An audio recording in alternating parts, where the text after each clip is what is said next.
पुर्खाले सिर्जेको सम्पत्ति हाम्रो कला र संस्कृति। भक्तपुर नगरपालिकाको प्रस्तुति भक्तपुर आवाज। पुर्खाले सिर्जेको सम्पत्ति हाम्रो कला र संस्कृति। सोझलपा नमस्कार। भक्तपुर नगरपालिकाद्वारा सञ्चालित रेडियो प्रस्तुति खोपस भक्तपुर आवाजमा यहाँलाई हार्दिक अभिवादन।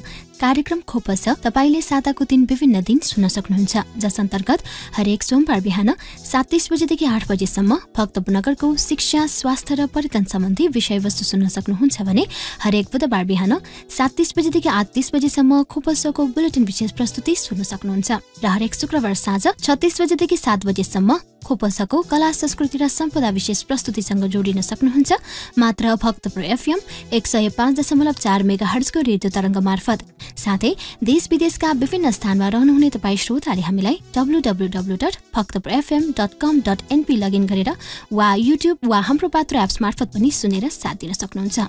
र सधैँझै खोपसको बुधबार विशेष प्रस्तुतिका साथमा म प्रस्तुता सन्ध्या ह्युङ्गुजु लगायत खोपस परिवार उपस्थित भइसकेका छौँ। आजको श्रृङ्खलामा नगर क्षेत्रभित्रका सार्वजनिक सम्पदा, भवन एवं निजी आवासहरूको निर्माण एवं पुनर्निर्माणको अवस्था, चालु आर्थिक वर्षको योजना, स्थानीय जनताको सहयोग, भूकम्पबाट क्षतिग्रस्त घर अनुदानको उपयोग, सार्वजनिक सम्पदाको दुरुपयोग लगायतका विविध विषयमा भक्तपुर नगरपालिका निर्माण समितिका संयोजक एवं वडा नम्बर 7 का वडा अध्यक्ष उकेश खवाङसँग अन्तरङ्ग कुराकानी गर्नेछौँ। त्यसैगरी भक्तपुर नगरपालिकाको आर्थिक सहयोगमा निर्माणाधीन सुधारिएको शवदाह गृह सम्बन्धी एक रिपोर्ट सुन्नेछौँ। साथै उक्त सुधारिएको शवदाह गृह निर्माण भइरहेको सन्दर्भप्रति सर्वसाधारण जनताको प्रतिक्रिया आजको जनताको आवाजमा समेट्नेछौँ। साथमा साताभरिका भक्तपुर नगरपालिकाका विविध गतिविधिहरू छँदैछन्। भक्तपुर नगर क्षेत्रभित्र भौतिक पूर्वाधार निर्माण, सम्पदा संरक्षण, पुनर्निर्माण, निजी आवास निर्माण, नगरको सरसफाई आदिलाई व्यवस्थित ढङ्गले अघि बढाउने उद्देश्यले भक्तपुर नगरपालिकाले विभिन्न नीति नियमहरू योजनागत रूपमा कार्यान्वयन गर्दै आइरहेको छ। नगर क्षेत्रभित्र बढिरहेको जनसङ्ख्याको चापलाई मध्यनजर गर्दै अव्यवस्थित शहरीकरण र भवन निर्माणले निम्त्याउने समस्यालाई मनन गर्दै भक्तपुर नगरपालिकाले नगरका विभिन्न ठाउँहरूमा जग्गा एकीकरण तथा आवास योजना कार्य अघि सार्दै आएको छ। नगरवासीहरूको जीवन सहज र सुविधायुक्त बनाउने प्रयास अनुरूप भक्तपुर नगरपालिकाले योजनाबद्ध रूपमा विभिन्न निर्माण तथा पुनर्निर्माण आयोजनाहरू सञ्चालन गर्दै आइरहेको छ। यससँगै नगर क्षेत्रभित्रका सम्पदा, पाटे पौवा, पुल, सडक निर्माण र जीर्णोद्धार कार्यलाई आवश्यक बजेट विनियोजन गरी स्थानीय उपभोक्ता समिति मार्फत अघि बढाउँदै आएको छ। सार्वजनिक सम्पदाहरूको दुरुपयोग हुन नदिन र अपनत्व कायम गर्न स्थानीय जनताको सहयोग र सहभागितालाई भक्तपुर नगरपालिकाले विशेष प्राथमिकता दिँदै आएको छ। यसको अतिरिक्त भक्तपुर नगरपालिकाले 2072 सालको महाभूकम्पबाट पीडित जनताहरूलाई भूकम्प पीडित अनुदान प्राप्त गर्न र घर निर्माण र नक्सा पासमा आइपरेका समस्याहरूलाई सम्बोधन गर्ने अभिप्रायले भक्तपुर नगरपालिका आफैले वडागत तह वा नगरपालिकामै व्यक्तिगत घर निर्माणका लागि प्रावधान अनुरूप घर निर्माण र नक्सा पास कार्यविधि अघि बढाउँदै आइरहेको छ। भक्तपुर नगरपालिकाको यस कार्यबाट भूकम्प पीडित अनुदानको उचित उपयोग गर्न पीडितहरूलाई घर निर्माण र अन्य लाभ उठाउने सहज परिस्थिति सृजना भएको देखिन्छ। यसै सिरफेरमा रहेर नगर क्षेत्रभित्र सार्वजनिक सम्पदा, भवन एवं निजी आवासहरूको निर्माण एवं पुनर्निर्माणको अवस्था, सार्वजनिक सम्पदाको दुरुपयोग, चालु आर्थिक वर्षको योजना, भूकम्पबाट क्षतिग्रस्त घर अनुदानको उपयोग लगायत यससँग सम्बन्धित विविध विषयमा कुराकानी गर्न आज हामी माझ हुनुहुन्छ भक्तपुर नगरपालिका निर्माण समितिका संयोजक एवं वडा नम्बर 7 का वडा अध्यक्ष उकेश खवाङ। साथमा हुनुहुन्छ सहकर्मी सरिता दुवाल। भक्तपुर नगरपालिकाको रेडियो कार्यक्रम खोपस भक्तपुर आवाजको अन्तर्वार्ता विशेष प्रस्तुतिमा तपाईलाई हार्दिक स्वागत छ। आजको बसाइमा हामी नगर क्षेत्रभित्रका सार्वजनिक एवं ऐतिहासिक सम्पदा, त्यस्तै भवन, त्यस्तै गरी निजी आवासहरूको निर्माण एवं पुनर्निर्माणको पछिल्लो अवस्था, चालु आर्थिक वर्षको योजना र भूकम्पबाट क्षतिग्रस्त घर अनुदान लगायतका सन्दर्भमा विशेष कुराकानी गर्दैछौँ। कुराकानी गर्न आज हामीसँग हुनुहुन्छ भक्तपुर नगरपालिका निर्माण संयोजक एवं भक्तपुर नगरपालिका वडा नम्बर 7 का वडा अध्यक्ष उकेश खवाङ। आउनुहोस् उहाँसँगको कुराकानी सुरु गरौँ। यहाँलाई कार्यक्रममा स्वागत छ सर। धन्यवाद। पछिल्लो समय फेरि हामी कोरोनाबाट ग्रसित भइरहेका छौँ। पछिल्लो समय चाहिँ केमा व्यस्त हुनुहुन्छ, कसरी दिनहरू बिताउँदै हुनुहुन्छ? अहिले हामी कोरोनासँग प्रतिकार गर्दै विकास निर्माणलाई पनि जोडिरहेका छौँ। नगरपालिकाको नियमित कार्यालय हामीले कहिले रोकेनौँ। पहिलो कोभिडमा पनि रोकेनौँ, दोस्रोमा पनि रोकेनौँ, अहिले तेस्रो चरण छ, तेस्रो चरणमा पनि रोकेनौँ।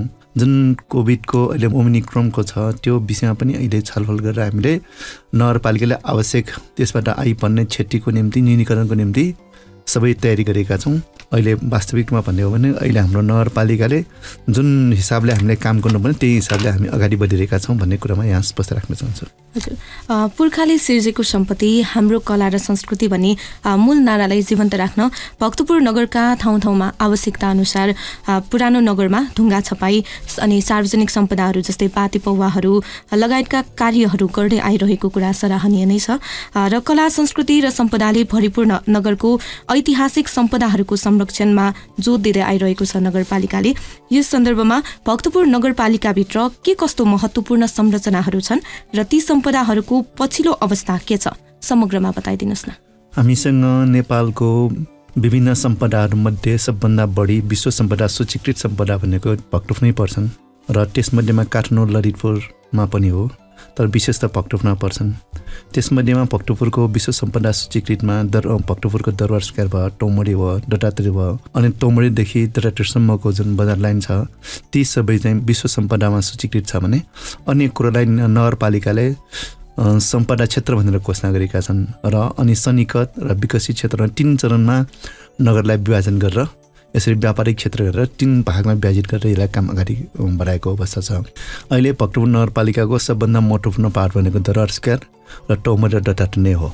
हजुर, 2072 सालको भूकम्पबाट यिनै भक्तपुरका महत्त्वपूर्ण सम्पदाहरूमध्ये धेरैजसो सम्पदाहरूमा क्षति पुगेको थियो र भूकम्प गएको पनि झन्डै 6 वर्षभन्दा बढी समय बितिसकेको छ। समग्र रूपमा भन्नुपर्दा हालसम्म के कस्ता र कति क्षतिग्रस्त सम्पदाहरू पुनर्निर्माण जीर्णोद्धार सम्पन्न भइसकेका छन् र पछिल्लो समय विकास निर्माणका क्रममा रहेका सम्पदाहरू चाहिँ के छन् त? हामीसँग करिब 130 जति क्षति भएका थिए 2072 सालको भूकम्पले।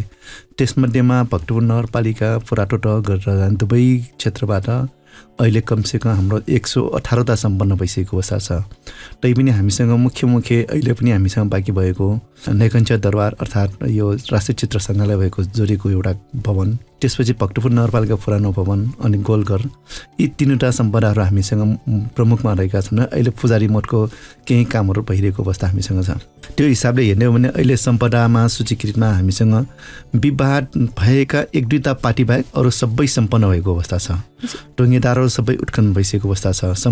पार्टीमा अघि नै भनिसकेँ। त्यसपछि हनुमानघाटतिर हेर्ने हो भने केही पौवाहरू बाँकी छ। यसरी हेर्दाखेरि समग्रमा हामीले धेरै सम्पदाहरू चाहिँ पुनर्निर्माण त गऱ्यौँ, तर केही अझ बाँकी नै छ। एउटा राष्ट्रिय चित्र सङ्ग्रहालयको युनेस्को जुन यो संरचना छ र भक्तपुर नगरपालिकाले त्यसलाई र यहाँको स्थानीय जनताको माग अनुसार पुरानो मल्लकालीन शैलीमै यो लालदरबारलाई बनाउनुपर्छ भन्ने मान्यता रह्यो। तर युनेस्कोले होइन, यो लालदरबारकै रूपमा बनाउनुपर्छ भन्ने मान्यता आइसकेपछि त्यसमा केही युनेस्को र भक्तपुर नगरपालिका बिच र स्थानीय जनताबीच केही बेमेलका कुरा छन्। तैपनि हामीले युनेस्कोसँग के अनुरोध गर्ने भने पहिले जुन हामीसँग केही आधार नभएको अवस्थामा यो ठिकै थियो। जब हामीसँग आधारहरू फोटोहरू सबै ऐतिहासिक पृष्ठभूमि फेला पारिसकेपछि पुरानो संरचनामा जाँदाखेरि उपयुक्त हुन्छ भनेर हामीले युनेस्कोसँग माग गरिरहेका छौँ। अनि पुरातत्वले पनि त्यसलाई सकारात्मक रूपमा लिएर हामीले एउटा सहमतिको बिन्दुमा अगाडि बढ्यौँ। तर युनेस्कोले अहिलेसम्म स्वीकृति नदिएको कारणले गर्दाखेरि राष्ट्रिय चित्र सङ्ग्रहालय एउटा बनाउन बाँकी छ भनेदेखि अर्को भनेको यो गोलघर र यता हाम्रो भक्तपुर नगरपालिकाको करिब डिजाइनहरू सबै सम्पन्न भइसकेको अवस्था छ। मलाई लाग्छ यो वर्ष हामीले चाहिँ सम्पन्न गर्न सक्दैन, अर्को वर्ष त्यसलाई अगाडि बढाउनु पर्ने अवस्था छ हामीसँग। पक्कै पनि अब जति पनि जीर्णोद्धार गर्न बाँकी सम्पदाहरू छ तिनीहरू चाहिँ चाँडोभन्दा चाँडो सकिने आश गर्छौँ। नगर क्षेत्रभित्रका जुनसुकै ठाउँहरूमा होइन आवश्यकता अनुसार ढुङ्गा छपाई लगायत सार्वजनिक सम्पदाहरू जस्तै ठाउँ ठाउँमा पाती पौवाहरू पुरानो फल्चाहरूको पुनर्निर्माण कार्यहरू गर्दा स्थानीय जनता या सोही स्थानकै सम्बन्धित वडावासीहरूको साथ र सहयोग चाहिँ कसरी पाउनु भएको छ? अहिलेसम्म भक्तपुर नगरपालिकाको हरेक विकास निर्माणमा चाहे सानो योजना होस् या चाहे ठुलो होस् जनताको प्रत्यक्ष रूपमा जनताको सहभागिताले गरिरहेका छौँ। जस्तै उदाहरणको निम्ति भक्तपुरको जुन माथिदेखि तलसम्म ढुङ्गा छपाई भयो, गल्ली गल्लीका बाटोहरूमा ढुङ्गा छपाई कार्य भयो, पाटी पौवा निर्माणमै भयो, पाँचरे मन्दिरमै भयो, भैरव मन्दिर निर्माणकै क्रममा भयो, हरेक ठाउँमा जनताको अपार जनसहभागिता हामीले जुटाएका छौँ। हनुमानघाटमै यो ढाका बनायौँ करिब 50 लाखको, त्यो 50 लाखै जनताको सहभागिताले निर्माण भयो। अनि एउटा अर्को पार्टी छ त्यसलाई पनि करिब 33 लाखको योजना हो, त्यसमा 13 लाख जुन आर्थिक सहयोग नै हो। त्यो लक्ष्मीनारायण मन्दिर चाहिँ बनाइरहेका छन्, त्यसमा पनि जनताको सहभागिता त्यतिकै उत्साहपूर्ण छ। 5 दिने मन्दिरमा त्यतिकै उत्साहपूर्ण, भैरव मन्दिरमा उत्तिकै उत्साह भन्नाले अहिलेसम्म हामीले ढुङ्गा छपाई होस् या इँटा छपाई होस्, पुल निर्माणकै क्रममा पनि जनताको सहभागिता हामीले पाएका छौँ। त्यस अर्थमा हामी भन्न सक्छौँ अहिलेसम्म जति पनि भक्तपुर नगरलाई निर्माण गरे त्यो जनताको सहयोगबाट निर्माण भएको हो भने हामी भन्न सक्छौँ। त्यो नगरपालिकाले गर्ने जुनसुकै कार्यमा चाहिँ जनताहरूको पूर्ण साथ पाइरहनु भएको छ र विश्वास जित्दै आइरहनु भएको छ। भक्तपुर नगर क्षेत्रभित्रका विभिन्न सम्पदा लगायत अन्य विकास निर्माणका कार्यहरू गर्दा के कस्ता चुनौती अनि समस्याहरू चाहिँ आइपरेका छन् र त्यस्ता चुनौतीलाई चाहिँ कसरी समाधान गर्दै आइरहनु भएको छ? अब हरेक काममा काम गर्दै जाँदाखेरि चुनौती आउँछन् र ती चुनौतीसँग सामना गर्न अगाडि बढ्ने हो। हामीले विकास निर्माण गर्दाखेरि जस्तै उदाहरणको निम्ति 5 दिने मन्दिर बनेर रहँदाखेरि कोभिड भयो। अब के गर्ने, कोभिडको समय काम बन्द गर्ने कि नगर्ने सवाल उठ्यो। हामीले सोच्यौँ होइन, काम रोक्नुहुन्न, बरु स्वास्थ्य मापदण्ड अनुसार हामीले काम गर्ने भन्ने उद्देश्यले हामीले काम गऱ्यौँ। त्यो आधारमा हामी अगाडि बढ्यौँ, अन्तमा आएर त्यो सफल पनि भयो। त्यस्तै हामीले विकास निर्माणको कार्यहरू गर्दाखेरि कहिले पुल निर्माणको विशेष त काम गर्ने होइन, बाढी आइरहने, त्यो बाढी आउने बेला पनि हामीले सुरक्षित कसरी राख्ने भन्ने हामी त्यो योजनाबद्ध तरिकाले हामीले काम गरेका हुन्छौँ। भने अर्को ठाउँ भनेको नयाँ ठाउँमा बाटो खोल्दाखेरि त्यहाँ बिमारहरू आउँछ। त्यो बिमार आउने ठाउँमा पनि हामीले सकेसम्म त्यहाँका दायाँ बायाँ वरपरका सबै साथीहरू सहभागी बनाएर बाटोलाई कसरी गर्ने, के गर्ने भन्ने कुरामा छलफलबाट पनि आउँछौँ। फुटपाथ निर्माणकै क्रममा होस्, बाटो ढुङ्गाले छाप्ने या इँटाले छाप्ने अथवा ब्लकले छाप्ने भन्ने विषय हामी स्थानीय जनताकै उहाँहरूको सुझाव अनुसार गर्ने भएको कारणले गर्दाखेरि हामीले त्यस्तो ठुल्ठुलो कुनै पनि चुनौती र अहिले सामना गर्नुपर्ने अवस्था हामीसँग छैन भन्ने कुरा पनि हामी प्रश्न बुझ्न चाहन्छौँ। अर्को भनेको हामीसँग समस्या भनेको बजेटै हो। जनताको माग धेरै हुन्छ, त्यो जनताको माग पुरा गर्नको लागि हामीसँग बजेट हुन्न। त्यही बजेट व्यवस्थापन नै हाम्रो अर्को एउटा चुनौती हो भने अर्को भनेको हाम्रो बजारको मूल्य र हाम्रो नर्म्सको मूल्य फरक हुनु। अनि बजारमा हामी सामान उपभोक्ता समिति मार्फत सामान खरिद गर्न जाँदाखेरि भ्याट बिल चाहिँ जति पैसा तिरेको त्यतिकैको भ्याट बिल दिन नचाहनु व्यापारीहरूले, त्यसले गर्दाखेरि काम गर्न असहजता छ। अर्को भनेको हाम्रो चाहिँ सक्षम म्यान पावर अहिले पनि हामीसँग अभाव छ। ती सक्षम म्यान पावर अभावको कारणले गर्दा हामीले कुनै कतिपय कामहरू समयमा सम्पन्न गर्न नसकेको अवस्था पनि छ। तर अहिले मलाई लाग्छ अरू जिल्लाको तुलनामा हामी कहाँ सक्षम र सबल म्यान पावर पनि हामीसँग भएको, तर त्यो पनि अपुग भएको अवस्था हामीसँग रहेका छ। हजुर, विकास निर्माणकै कुरा गरिरहँदा नगरपालिकाले धेरै जस्तो ऐतिहासिक सम्पदा तथा भौतिक संरचनाहरूको निर्माण कार्य गर्दा ठेकेदारलाई जिम्मा नदिकन उपभोक्ता समिति गठन गरी कार्य सम्पन्न गर्न, उपभोक्ता समितिलाई नै परिचालन गरी निर्माण सम्पन्न गर्न जिम्मा दिएको छ। त्यो खासमा चाहिँ के कारण हुन सक्छ? यसरी हामीले उपभोक्ता समितिबाट काम गराउनुको मूल कारण भनेको यहाँका स्थानीय जनताले पनि काम गरोस् र काम पाओस् अनि त्यो कामको अपनत्व आफैले लियोस्। मुख्य एउटा यो अवधारणा छ भनेदेखि अर्को कुरो ठेकेदारबाट काम गर्दाखेरि त्यसमा गुणस्तरीयतामा हामी शङ्का गर्छौँ। जस्तै उदाहरणको निम्ति सिमेन्टै कुन राख्ने, अब हामीले हेटवटा सिमेन्ट राख्ने कि उदयपुर राख्ने कि अथवा मार्केटमा जे पायो त्यो राख्ने हो कि भने एउटा हुनुहुन्छ बालुवा पनि कुन राख्ने, माटै भन्नु कुन क्वालिटीको माटो प्रयोग गर्ने, काठै भन्नु कुन क्वालिटीको काठ प्रयोग गर्ने। यी सवालमा गुणस्तरीय काम गर्नको निम्ति पनि हामीले स्थानीय जनताको अपनत्व ग्रहण गरिसकेपछि उहाँले गुणस्तरीय काम गर्छन् अनि जनताको कुरा पनि उहाँलाई राम्रो सुन्छन् अनि अन्तमा आएर फेरि प्राविधिकलाई पनि त्यहाँको जनताले कन्भिन्स गर्न सफल हुन्छन्। अब ठेकेदारले दिने बित्तिकै त्यसमा उसको नाफाको निम्ति काम गर्ने हुनाले कम्प्रोमाइज हुँदैन, उनीहरू नाफाकै निम्ति काम गरेको हुन्छ, होइन भने उनीहरूले काम ढिला गरिदिएको हुन्छ। जस्तै अहिले बाह्रै फुललाई हामीले हेरिरहेका छौँ, त्यो बाह्रै फुल बनाउँदाखेरि अहिले कम्प्रोमाइज धेरै त्यो ठेकेदारबाट काम गराउँ, अहिलेसम्म त्यसमा काम अगाडि बढ्न सकिएको अवस्था छैन। यो हेर्दाखेरि ठेकेदारबाट गर्नु र उपभोक्ता समितिबाट गर्नुमा धेरै फरक रहेछ भन्ने हामीले अनुभव गऱ्यौँ। र अर्को कुरो उपभोक्ता मार्फत गर्दाखेरि यहाँका फेरि मान्छेहरू स्किलफुल हुँदै आउने, त्यसको बौद्धिक ज्ञान पनि आफ्नै सम्पत्तिको रूपमा रहने भयो। ठेकेदारले काम गर्नेमा सबै ठेकेदारको हुने भयो, त्यहाँ उसले सबै मेसिनहरू प्रयोग गर्ने भयो, कहाँको मान्छेले काम गराउने हो, उसको त्यहाँको जुन त्यो त्यहाँको लोकल पिपुलसँग सम्बन्ध नभएको कारण त्यो प्रति उसको चाहिँ माया र ममता पनि नहुने हुनाले गुणस्तरताको हिसाबले हामीले उपभोक्ता समिति मार्फतै काम गराएका हौँ। तर अहिले नेपाल सरकारले उपभोक्ता मार्फत गराउन हुन्न भन्ने कुरो जुन अहिले भौतिक पूर्वाधार विकास मन्त्रालयले जन निर्णय गर्यो त्यो गलत हो। त्यसै कारण हामीले भन्छौँ यदि नेपाललाई यदि सक्षम र सबल र गुणस्तरीय काम गराउने हो भने उपभोक्ता समिति मार्फतै गराउनुपर्छ। त्यसमा केही कमी कमजोरी त्यसलाई सुधार्दै जानुपर्छ भन्ने हाम्रो मान्यता रहेको छ। हजुर, उपभोक्ता समिति मार्फत गर्दाखेरि एउटा आफ्नोपन पनि हुने भयो, त्यसमाथि गुणस्तरीयता आफ्नो ठाउँ हुने हुँदाखेरि राम्रोसँग काम गर्छन् भन्ने भयो। ऐतिहासिक तथा सांस्कृतिक धरोहरका सम्पदाहरू जुन छ तिनीहरूको पुनर्निर्माण त मौलिक स्वरूपकै आधारमा निर्माण सम्पन्न गर्छन्, तर यो बाहेक अन्य जुन भौतिक संरचनाहरू छन्, भवन, त्यसै गरी निजी आवासहरू, तिनीहरूको निर्माण गर्दाखेरि चाहिँ नगरपालिकाले के कस्तो मापदण्डहरू तोकिएको छ र यदि त्यो मापदण्ड अनुसार निर्माण सम्पन्न नगरेको खण्डमा चाहिँ नगरपालिकाले के कस्ता दण्ड र जरिवानाको चाहिँ व्यवस्था गरेको छ? हामीले भक्तपुर नगरभित्र कुनै पनि निजी कम्पनीलाई प्लानिङको स्वीकृति दिएका छैनौँ। त्यो हामी जननिर्वाचन हुनुभन्दा अगाडि नै केही योजना सञ्चालन भएकालाई त्यसलाई हामीले स्वीकृति दियौँ, त्यति मात्र सम्पन्न गऱ्यौँ भने अरू नयाँ योजनाहरू हामीले राख्न दिएनौँ। अहिले भक्तपुर नगरपालिका आफैले इतापाको डेकुमी वा इतापाको चाहिँ जुन योजनाहरू अगाडि बढाइरहेको अवस्था छ भने टुमचो डुग्रेलाई सम्पन्न गरिसकेको भयो, दिवाली सम्पन्न गरिसकेको कारणले गर्दाखेरि हामीले प्लानिङको एउटा मापदण्ड छ नेपाल सरकारले निर्धारण गरेको, त्यो मापदण्ड अनुसार त्यहाँ हाम्रो चाहिँ बाटोहरू निर्माण गरेको हुन्छ, ओपन स्पेसहरू हुने हुन्छन्। अनि अर्को कुरो भनेको त्यहाँ बाटोघाटो, खानेपानी, थल यी सबै व्यवस्थापन गरेको हुन्छ। त्यसै कारण प्लानिङभित्रको जग्गामा अहिले घर बनाउने हकमा सायद तपाईँले सोध्नुभएको होला, घर बनाउनेमा त्यो विकसित क्षेत्र भयो, विकसित क्षेत्र भएको कारणले गर्दाखेरि त्यहाँको एउटा मापदण्ड छ, त्यो मापदण्ड अनुसार बनाउँछ। पुरानो क्षेत्रमा पुरानो शैलीको भयो, अनि विश्व सम्पदाभित्रमा विश्व सम्पदा शैलीकै बनाउनु पर्ने हुन्छ, जुन अहिले यथास्थिति छ त्यो अनुसारै बनाउनु पर्ने हुन्छ। त्यो फरक किसिमको चाहिँ जुन मापदण्ड छ त्यो मापदण्ड अनुसार बनाउनु। जस्तै उदाहरणको निम्ति अब यो विकसित क्षेत्रमा व्यापारिक क्षेत्रमा सटर राख्न पाउँछ भने यता कोल एरियामा राख्न पाउँदैन, अनि त्यसमा हाइट पनि बढी हुन्छ भने 51-52 फिटसम्म जानु पाउँछ नि, यता कोल एरिया विश्व सम्पदामा 35 फिट मात्र जानु पाउँछन्। अनि अर्को चाहिँ सन्निकट क्षेत्र भनेर हामीले निकै निर्धारण गरेका सन्निकट क्षेत्रमा फेरि 42 फिट मात्र छ, त्यसैले त्यो मापदण्ड अनुसारै उहाँले निर्माण गर्नुपर्ने हुन्छ। त्यो निर्माण गर्दाखेरि कतिपय साथीहरू के हुन्छ, होइन हामीले त स्रोत छाना राख्न नसकिने भन्ने कुरो पनि आएको छ, स्रोत छानालाई उल्लङ्घन गरेका छन्, ती उल्लङ्घन नगरौँ।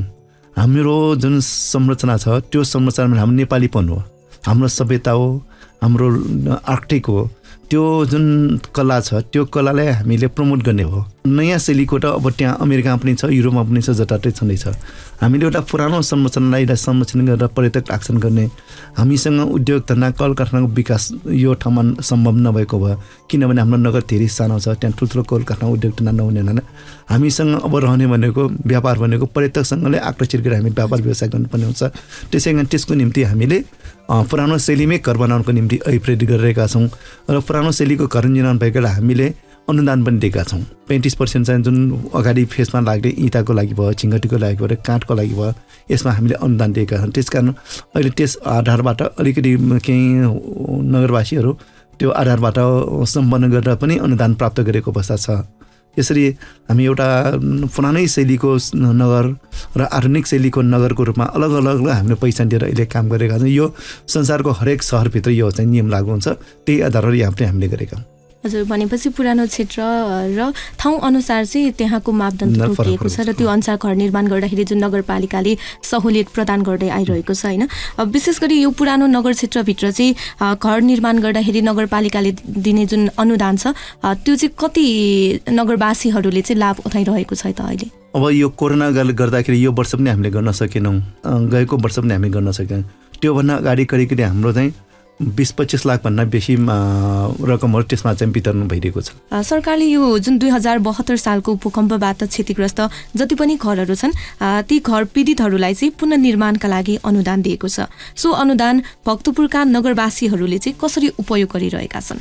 अहिलेसम्म भक्तपुरमा क्षति भएको हाम्रो घर सङ्ख्या भएको 7,656 हो। त्यसमध्ये अनुदानको निम्ति सम्झौता गर्न आएको 5,681 अनि पहिलो किस्ता लिइसकेर 5,680 नै छन्। त्यसरी निर्माण कार्य सुरु गरेका 2,390 र दोस्रो चरणको निम्ति पेस्की लिनेहरू चाहिँ 2,317 अनि अहिलेसम्म पूर्ण रूपमा सम्पन्न गरेर लाभ गरेर पैसा लिएकाहरू 2,160 छन्। त्यो हिसाबले अहिले जुन नेपाल सरकारले निर्णय गरेको म्याद छ त्यो अपुग देखिन्छ।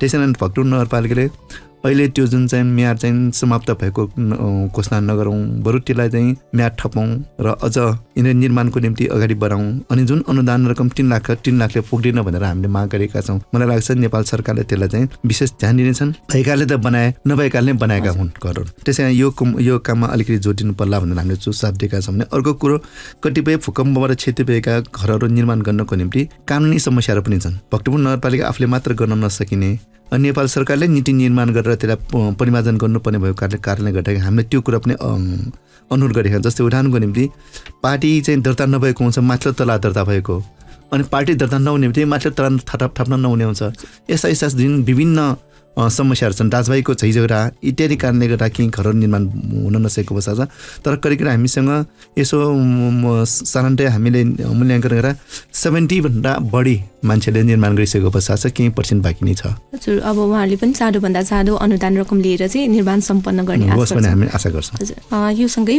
विकास निर्माणका कार्यहरू गर्दाखेरि नगरभित्र रहेका जति पनि साना ठुला सांस्कृतिक सम्पदाहरू छन् प्राय जसो दुरुपयोग भइरहेको अवस्था छ आउँदो दिनहरूमा चाहिँ ती सम्पदाहरूलाई चाहिँ क्षति नपुग्ने गरी व्यवस्थित रूपमा चाहिँ कसरी अगाडि बढ्न सक्छौँ अब जुन यहाँलाई भन्न चाहनु भएको चाहिँ जुन दुरुपयोग भन्ने कुरो हो मलाई लाग्छ त्यो दुरुपयोग होइन सदुपयोगै भइरहेको छ अब त्यसमा हामी जुन जीर्ण रूपमा क्षति पुगेका सम्पदालाई अझ हामी चाहिँ त्यसलाई पुनर्निर्माण गर्ने काममा हामी लागिरहेका छौँ कतिपय ठाउँमा विवाद छ त्यो विवाद पनि सल्टाउने काममा साथीहरू लागिराख्नु भएको छ त्यसकारण ती चाहिँ एउटा पुरानो सहरको निम्ति जीवन्तको निम्ति ती सम्पदाहरू महत्त्वपूर्ण छ त्यसै कारण हामी नगरवासीसँग के विनम्र रहनु ती सम्पदाहरू संरक्षण गर्ने त्यसमा उपयोग गर्ने र सामूहिक भावनाको विकास गर्ने काममा सबै साथीहरूले सहयोग गर्नुहुने विश्वास हामीले लिएका छौँ सर हामी लगभग कार्यक्रमको अन्तिमतिर आइसकेका छौँ तपाईँ वडा नम्बर 7 को वडा अध्यक्ष पनि हुनुहुन्छ है अब नगरपालिकाले अहिले चलन चल्तीमा रहेको जुन हनुमान घाटमा सुधारिएको शवदाहलाई प्राथमिकतामा राखी निर्माण गरिएको छ यो बाहेक तपाईँको वडामा चाहिँ पछिल्लो समय के कस्ता संरचनाहरू निर्माण भइरहेका छन् थोरै बताइदिनुहोस् न अहिले हामीले गैविन्द पुल चाहिँ निर्माण सम्पन्न गर्यौँ त्यसै छिपाता निर्माण सम्पन्न गर्यौँ भने अहिले हनुमान घाटको पुल निर्माण गरिरहेका छौँ पुनर्निर्माण गरिरहेका छौँ भने अनि अघि तपाईँले भनेर सुधारिएको शवदाहगृह निर्माण गरिरहेका छौँ त्यसको लगतै हामीसँग अहिले ट्रिटमेन्ट उपचार पोखरी छ त्यो उपचार पोखरी पनि अहिले टेन्डरमा गइसकेको हामीले सुनेका छौँ भनेदेखि अर्को कुरो भनेको हाम्रो अहिले पलिखेललाई ढुङ्गा छपाई कार्य गर्नको निम्ति त्यसलाई पनि अगाडि बढाइरहेका छौँ अहिले नगरभित्र पानीको अभावलाई ध्यानमा राखेर हामीले जगाटी क्षेत्र आदर्श क्षेत्र यी क्षेत्रमा अहिले पानी चाहिँ नयाँ पानी वितरण गरिसकेका छ भने अहिले गोलमरी एरियामा पनि नयाँ पाइपलाइनबाट पानी वितरण गर्ने योजनाका साथ हामी अगाडि बढिरहेका छौँ साथसाथै वडा नम्बर 7 अगाडि नै एउटा डिप बोरिङ गरेर त्यहाँबाट अहिले जारमा पानी वितरण गरिरहेका छौँ यसरी हेर्दाखेरि भक्तपुर नगरको 7 नम्बर वडामा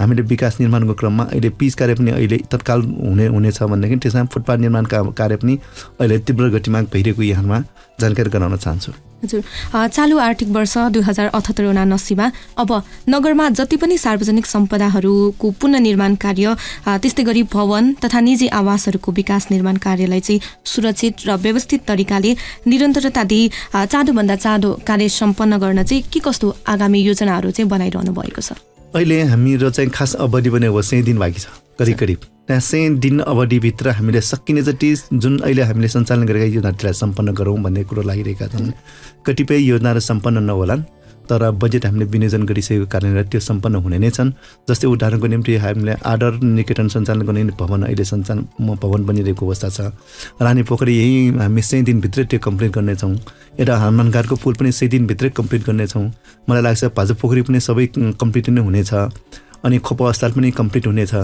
त्यसपछि यो हाम्रो पिच कार्य पनि जुन हामीले योजना राख्यौँ त्यो सम्पन्न हुनेछन् त्यस अर्थमा हामीले एउटा जुन विकास निर्माणको हकमा हामीले गर्नुपर्ने कर्तव्यहरू र निर्माणहरू हामीले त्यहाँ जुन समय छन् हामीले गर्नेछौँ जुन निर्वाचनताका हामीले घोषणा गरेकोमा अड्नेको छ भने हामीले यो वर्ष हामीले छुन सकेनौँ सम्भावना छ हामीले अझ प्रयासरत छौँ सकेसम्म त्यसलाई केही गरौँ भन्ने कुरा लागिरहेका छौँ यो एउटा बाहेक हामीले निर्वाचन घोषणामा जुन लेखिएको विकासमा त्यो सबै सम्पन्न गरेर पनि त्योभन्दा बढी हामीले धेरै कामहरू अगाडि बढिसकेको अवस्था हामीसँग छ अब यो जुन बजेट विनियोजित गरिसकेको योजनाहरू छ पक्कै पनि यो समय अवधिभित्र नै चाँडोभन्दा चाँडो सकिने आश गर्छौँ हामी कार्यक्रमको अन्तिममा छौँ कार्यक्रमको अन्त्यमा जति पनि कार्यक्रम सुनेर बसिरहनुभएका श्रोतावृन्दहरू हुनुहुन्छ के भन्न चाहनुहुन्छ म सम्पूर्ण श्रोता वृन्दमा के भन्न चाहन्छु भने भक्तपुर नगरपालिकाले जुन विकास निर्माण र अन्य गतिविधिहरू गरिरहेका छन् यहाँले नजिकबाट अध्ययन गर्नुहोला हामीलाई सकारात्मक रूपमा सुझावहरू दिनुहोला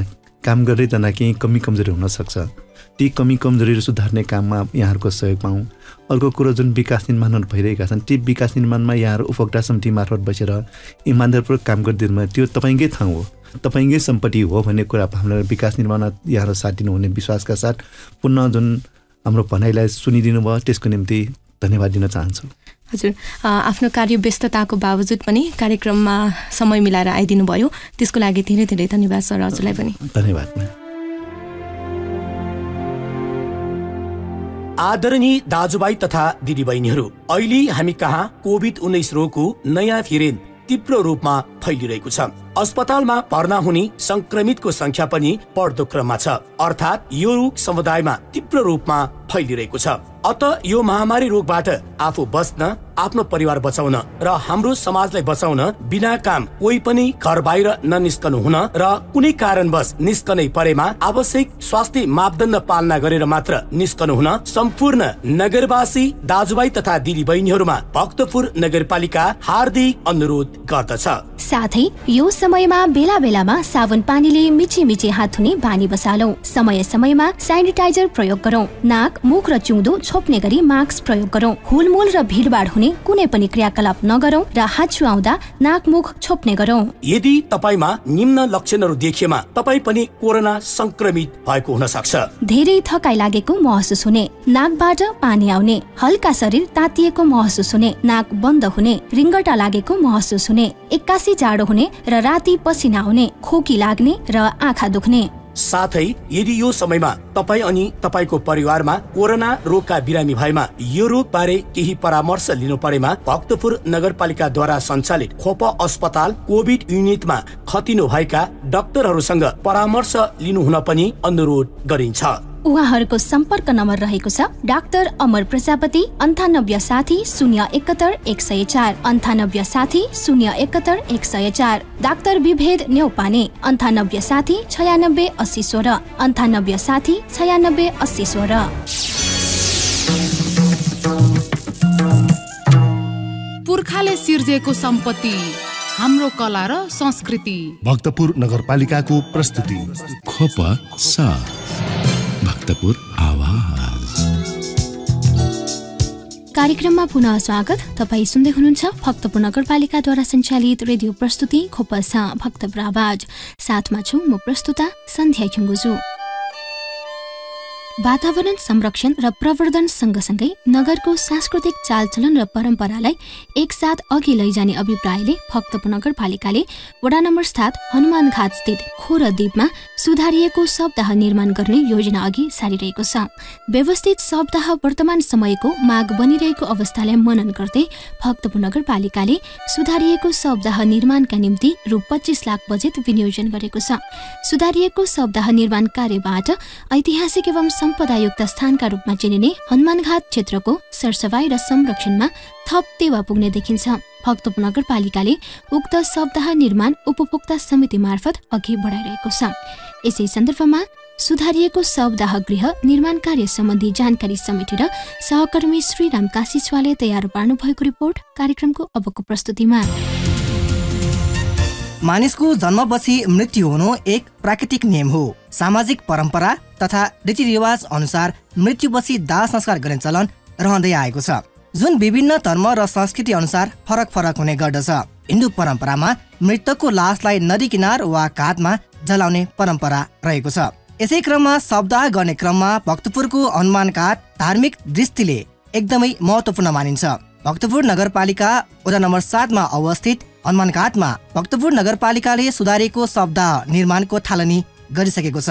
नगरपालिकाले जनताको भावना अनुसार नै उक्त सप्ताह निर्माण गरिएको वडा नम्बर 7 का वडा सदस्य हेरा ख्याजु बताउँछन्। भक्तपुरमा जति पनि द्वीपहरू छ, यो द्वीपमा सबभन्दा यो व्यवस्थित द्वीप यो खोरे हनुमान घाट हो भन्ने पहिल्यैदेखि भन्ने आएको हो।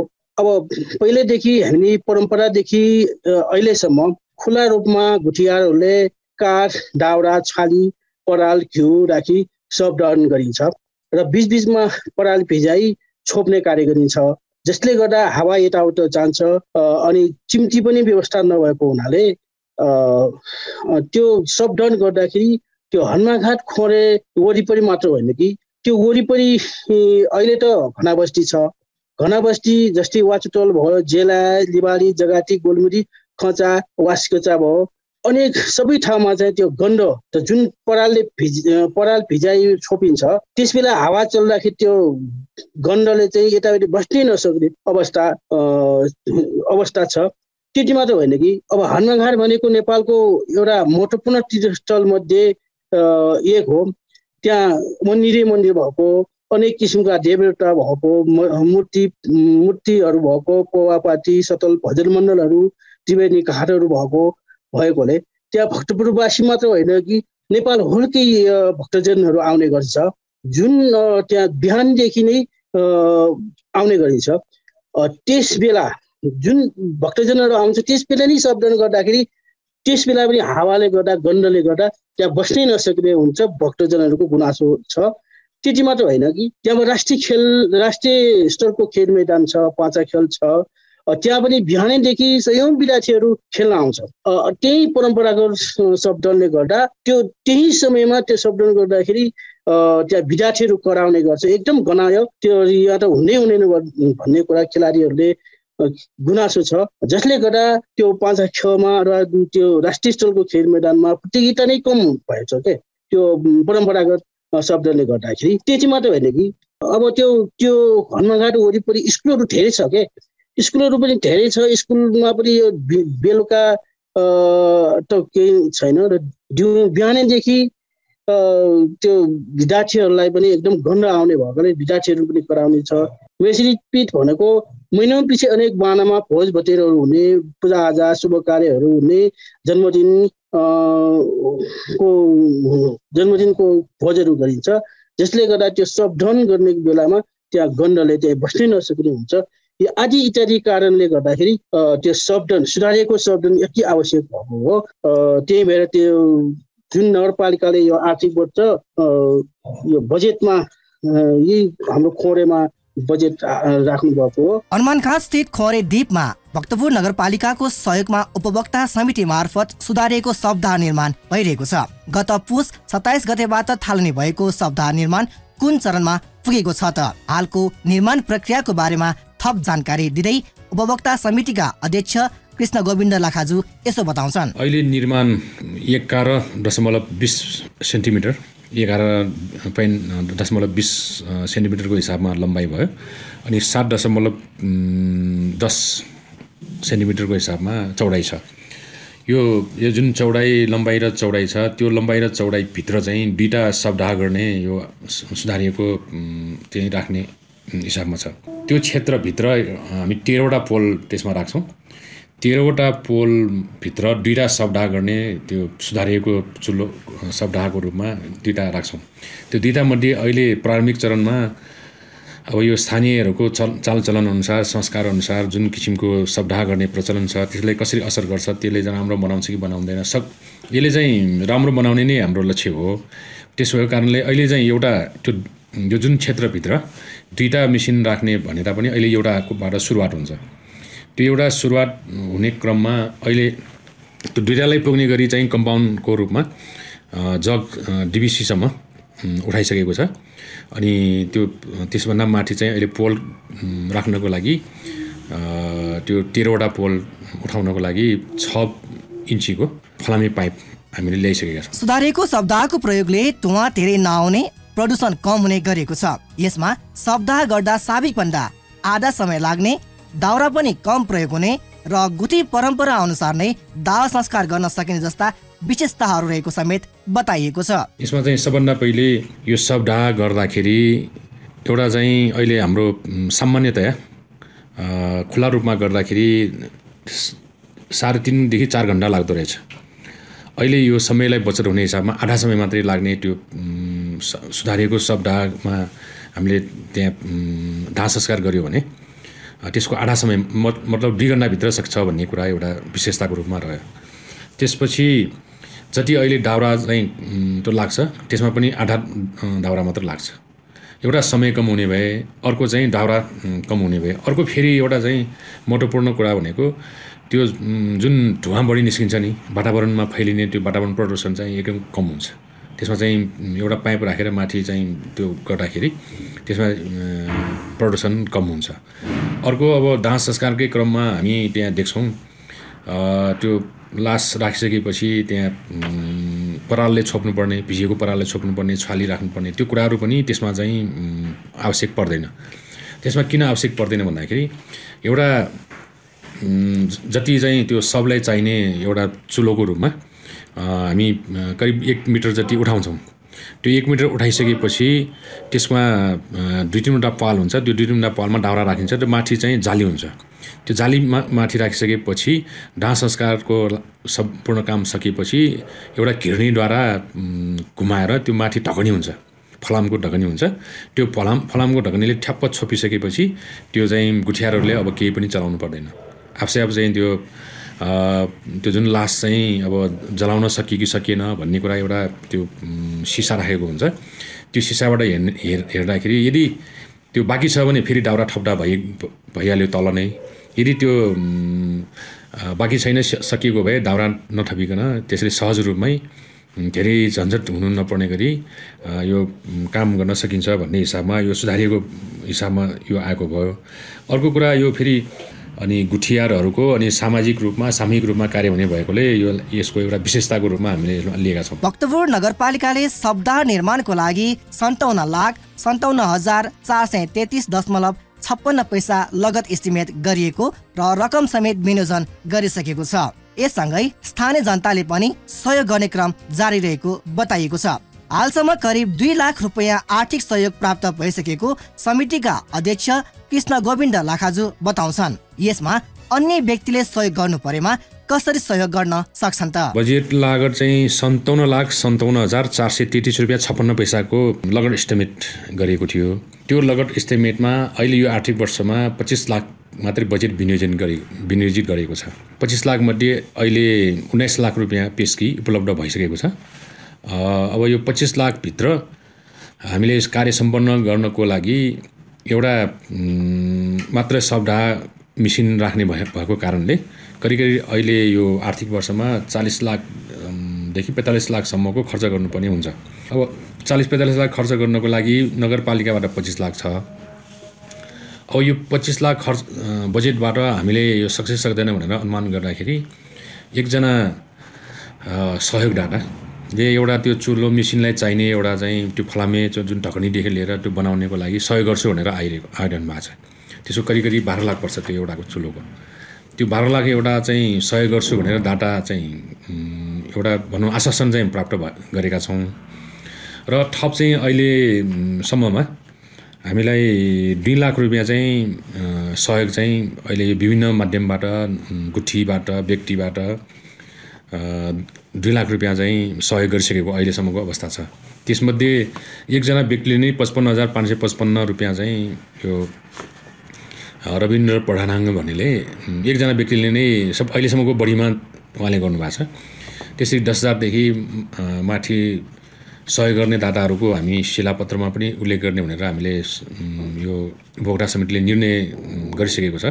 त्यस हिसाबले हामीले जानकारी गराउँदाखेरि यो अहिलेसम्म 2 लाख रुपियाँ नगदै सहयोग उपलब्ध भएको छ। यो सेन्ट्रल फाइनेन्सको सुधारिएको शवदाह निर्माण कार्य उपभोक्ता समितिको नाउँमा 0050004002730 अनि 5वटा 0 अनि 1 यसरी यो पुनः एकचोटि भन्छु म 0050004002730200001 त्यहाँ चाहिँ सेन्ट्रल फाइनेन्स च्यामासिङको शाखामा यो सुधारिएको शवदाह निर्माण कार्यको सहयोगको लागि रकम जम्मा गर्नु पर्यो भनेर चाहिँ भन्नुभयो भने त्यहाँका स्टाफहरूले त्यसको नम्बर दिनुहुन्छ। उहाँले भोचर लेख्नको लागि सहयोग गर्नुहुन्छ। हनुमानघाट परिसरमा फोहोर व्यवस्थापन चुनौतीको रूपमा देखा परिसकेको छ। मृतक शरीरको लुगाफाटा तथा अन्य कपडा खोला छेउमै फाल्दाखेरि प्रदूषण समेत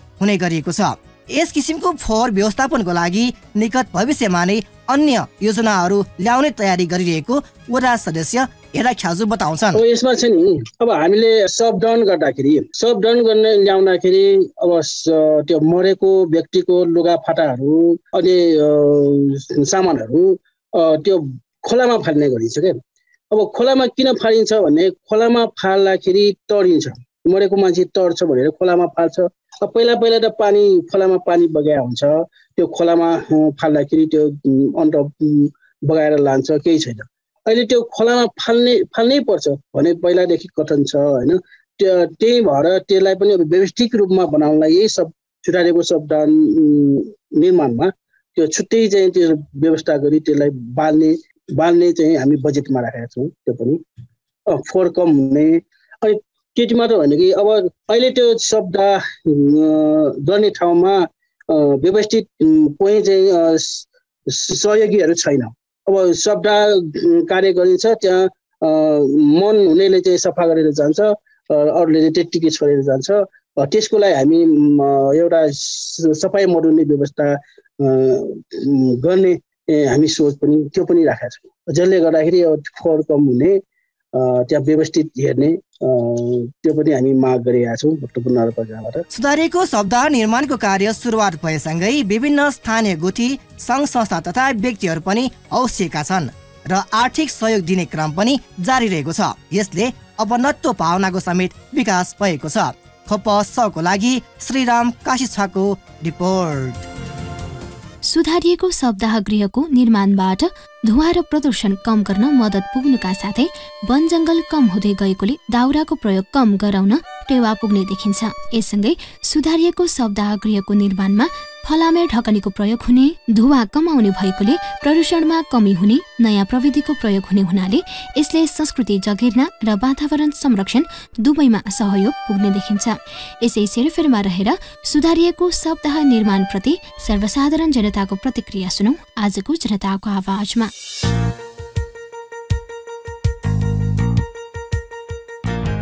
म भक्तपुर कमल विनायक पाइपलाइनबाट रामचन्द्र सुवाल। यो भक्तपुर नगरपालिकाबाट अहिले जुन कुरा मैले सुनिएको छ त्यो एकदम खुसीको कुरा हो। हामीले जुन हाम्रो परम्परा अनुसार हामीले अहिले चल्दै आएको सप्ताह गृहमा नराखिकन सप्ताह गर्ने बेलामा घट्टीमा पनि 3.5 घण्टा अथवा 4 घण्टा लाग्ने समयको यस सुधारिएको सप्ताह गृहमा हामीले प्रयोग गर्दाखेरि ठ्याक्कै त्यसको आधा समय मात्र लाग्ने भएको र अनि हामीले परालले छोप्न नपर्ने भयो।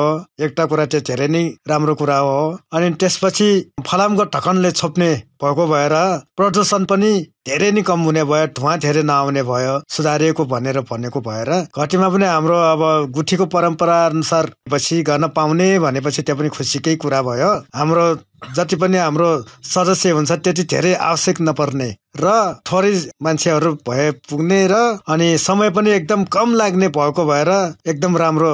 नगरपालिकालाई के भन्न चाहन्छु भने धेरै धेरै धन्यवाद। यस्तै राम्रो काम गरिरहनु हुनेछ भने। रमेश कुशी, भक्तपुर नगरपालिका वडा नम्बर 9 च्यामासिंह। संस्कृति र परम्परामा त नि हामी भक्तपुरका नगरवासी जहाँसम्म यो मृत्यु पश्चात हुने अन्त्येष्टि अथवा दाह संस्कारको जुन परम्परा छ, भक्तपुर नगरपालिकाको सन्दर्भमा अरू घाटहरूमा भन्दा हनुमान घाटमा अलिकति चाप बढेको हामीलाई अनुभव नै होला।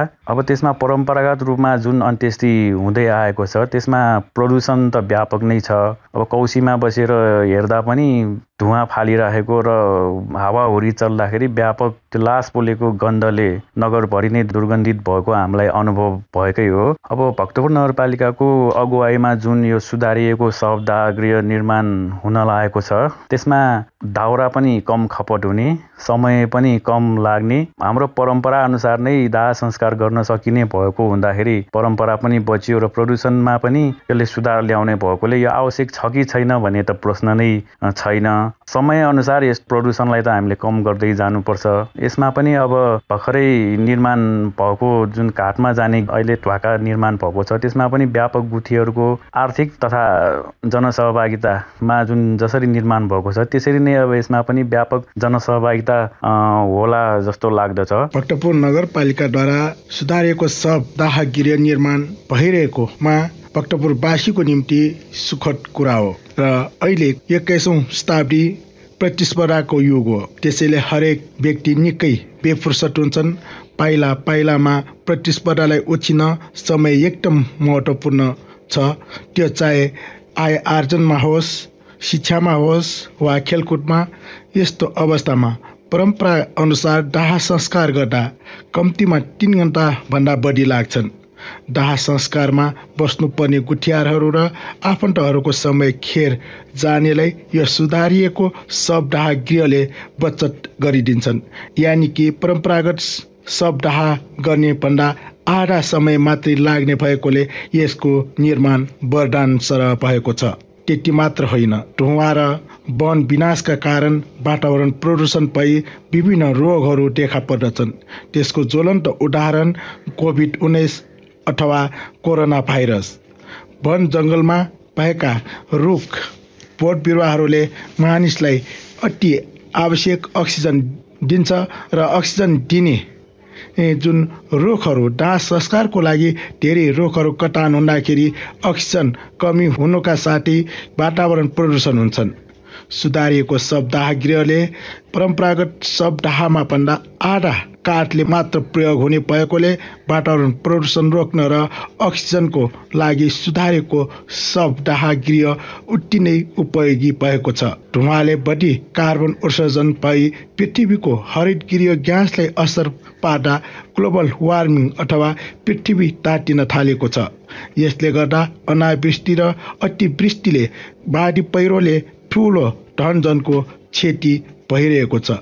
सुधारिएको शवदाह गृहले धुवा धेरै कम मात्रै आउने भएकोले यो अति उपयोगी छ र साथसाथै यो जुन परम्परागत गुठी अनुसार दाह संस्कार गर्न मिल्ने भएकोले पनि यो सुधारिएको शवदाह गृहले रुखहरू कटान हुनबाट बचाई वातावरण प्रदूषण हुने, धुवाको कमी भई वातावरण राम्रो हुने र अक्सिजन प्रचुर मात्रामा मानिसहरूलाई आवश्यक अक्सिजन प्रचुर मात्रामा प्राप्त हुने भएकोले यो सुधारिएको शवगृह जुन भक्तपुर नगरपालिकाले निर्माण गर्नको निम्ति जुन योजना बनाएको छ अथवा यो शिलान्यास भइसकेको छ त्यसको निम्ति भक्तपुर नगरपालिकालाई धन्यवाद दिन चाहन्छु र साथसाथै यो शवदाह गृह बनाउनको निम्ति सबैले आफ्नो तह तबकाबाट सहयोग गरिनुपर्ने देखिएकोले पनि सम्पूर्ण महानुभावहरूमा सहयोगको निम्ति पनि म अनुरोध गर्दछु। मेरो नाम सत्य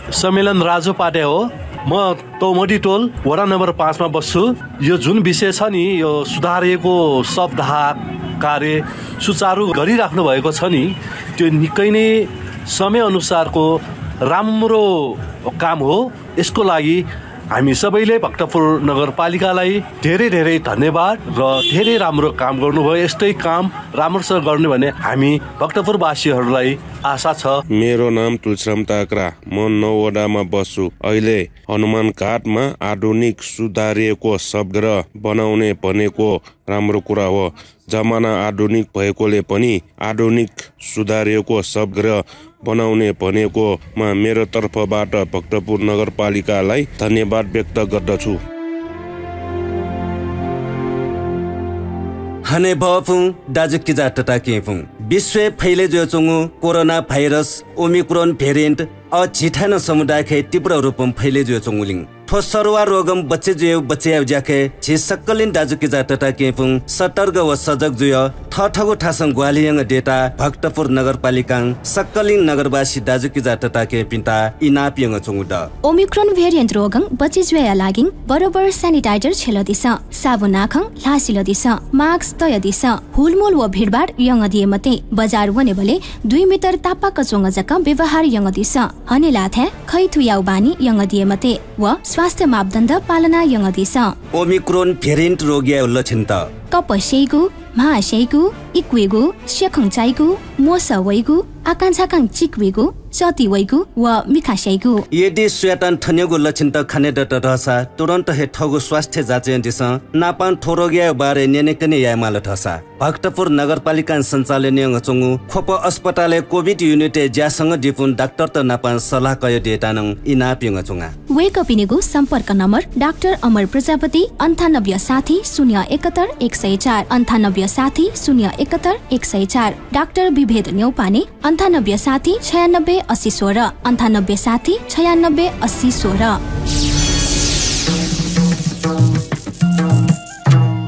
पुर्खाले सिर्जेको सम्पत्ति हाम्रो कला र संस्कृति भक्तपुर नगरपालिकाको प्रस्तुति खोप सा भक्तपुर आवाज कार्यक्रममा पुनः स्वागत। तपाईँ सुन्दै हुनुहुन्छ भक्तपुर नगरपालिकाद्वारा सञ्चालित रेडियो प्रस्तुति खोपा छ भक्तपुर आवाज। साथमा छु म प्रस्तुता सन्ध्या सुङ्गुजु। श्रोता, हामी कार्यक्रमको अन्तिम प्रस्तुतिमा छौँ। साताभरिका भक्तपुर नगरपालिकाका विविध गतिविधिहरूका साथमा हुनुहुन्छ सहकर्मी दिपेन्द्र प्रजापति।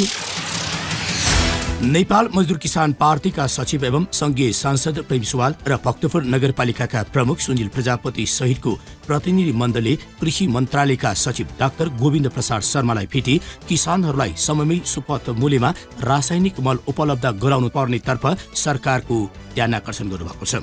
कृषि मन्त्री महेन्द्र प्रसाद यादव हप्ता दिनको बिदामा रहेको हुँदा उहाँहरूले कृषि सचिव शर्मालाई भेटेर किसानहरूको समस्या र मलको अभावबारे मन्त्रालयको ध्यान आकर्षण गर्नुभएको हो।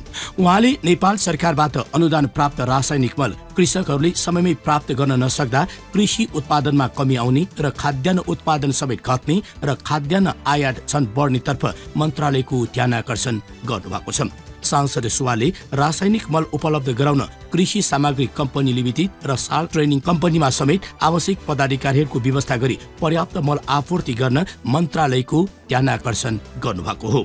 भक्तपुर नगरपालिकाका प्रमुख सुनिल प्रजापतिले भक्तपुर नगरपालिकालाई उपलब्ध गराएको मलको कोटा 20 मेट्रिक टन अत्यन्त अपुग भएको उल्लेख गर्नुहुँदै किसानहरूको माग अनुसार कम्तीमा 600 मेट्रिक टन रासायनिक मल भक्तपुर नगरपालिकालाई उपलब्ध गराउन सचिवलाई लिखित पत्र सहित सरकारको ध्यान आकर्षण गर्नुभएको हो।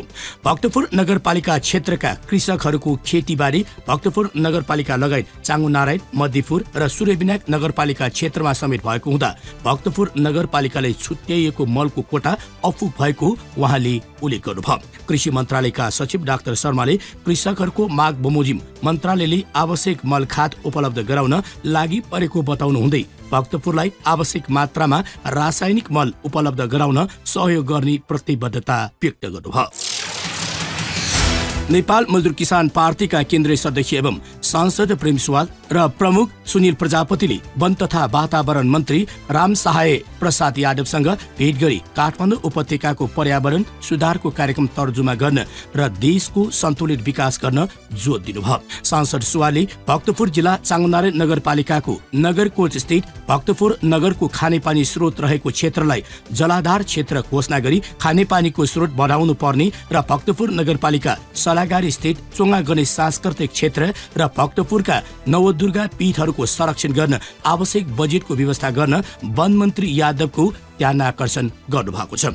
सांसद सुवालले सरकारले नेपालको सन्तुलित विकासमा ध्यान दिनुपर्ने उल्लेख गर्नुहुँदै काठमाडौँ उपत्यकाको वातावरण मानिसका लागि बस्न योग्य नभएको तर्फ मन्त्रीको ध्यान आकर्षण गर्नुभयो। वन मन्त्री यादवले सांस्कृतिक नगरी भक्तपुरको सार्वजनिक स्थलहरूको संरक्षण र सम्वर्धनमा आवश्यक सहयोग गर्ने प्रतिबद्धता जनाउनुहुँदै बढ्दो शहरीकरणका कारण काठमाडौँ उपत्यकामा खेतीयोग्य जमिनहरू मासिँदै गइरहेकोमा चिन्ता व्यक्त गर्नुभयो। सांसद सुवाल र प्रमुख प्रजापतिले मन्त्री यादवलाई नेपाल मजदुर किसान पार्टी र भक्तपुर नगरपालिकाको प्रकाशनहरू उपहार स्वरूप प्रदान गर्नुभएको थियो।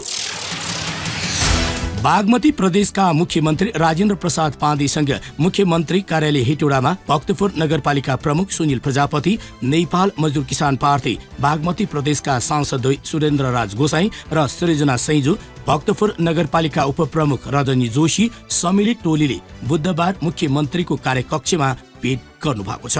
भेटमा नगर प्रमुख प्रजापतिले भक्तपुर नगरपालिकाबाट सञ्चालित खोप अस्पतालको स्तरोन्नति र शय्या क्षमताको अस्पताल सञ्चालन स्वीकृतिको लागि आग्रह गर्नुभयो।